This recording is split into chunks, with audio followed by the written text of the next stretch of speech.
আসসালামু আলাইকুম রহমতুল্লাহ। আশা করি সবাই ভালো আছেন। শুভ সকাল ও সুপ্রভাত।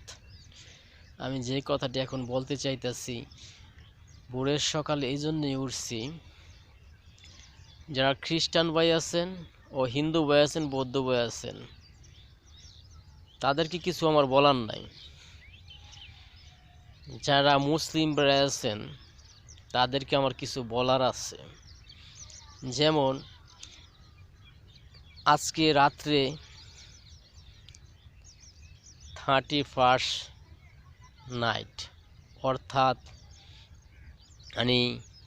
বছরের যে প্রথম দিনটা আসে সেটা পালন করা হবে। আমি মুসলিম ভাইদেরকে অনুরোধ করব, এটা করবেন না। কারণ আপনি যেহেতু মুসলিম, আপনার যদি দিনটা এত ভালো লাগে, তাহলে এই দিনে এতিম বাচ্চাদেরকে নিয়ে কিছু খাওয়াইয়ে দেন।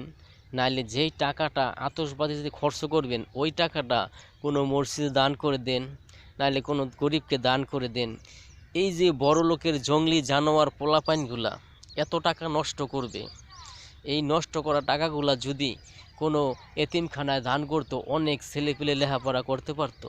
ইনশাল্লাহ আমার কথাগুলা বুঝতে পারছেন। আর যেগুলা ভদ্র সমাজের শিক্ষিত লোকগুলো ভুল করতেছেন, আমি তাদেরকেও বলতেছি, আমার কথাগুলা তিতা লাগবে, কিন্তু কথা সত্য। কথাগুলো চেষ্টা করবেন বোঝার জন্য। এই যে এতদিন এত পোস্ট করলেন 2025 নিয়ে, আমার আইডিতে একটা পোস্ট দেখাবেন না। আমি গরিব মানুষ, দিন আনি দিন খাই, কিন্তু ফাও পয়সা করতে রাজি না। আমার টিকটকের অনেক ভাইবৃন্দ আছে, আমার কথাগুলো যদি ভালো না লাগে আপনারা শুনেন না, কিন্তু কথা সত্য। আপনারা মনে হয় মুসলিম না। যদি মুসলিম হইতো তাহলে 2025-এর ব্যানার আপনার টিকটক আইডিতে ওড়াইতেন না। আমার টিকটকের আইডিতে মোটামো না, আমার ব্যক্তিগত ব্যাপার, আমার আইডি, আমার যা মন চায় তা করব আমি, কিন্তু আমি যেটা ভালো আমি সেটাই ওড়াবো।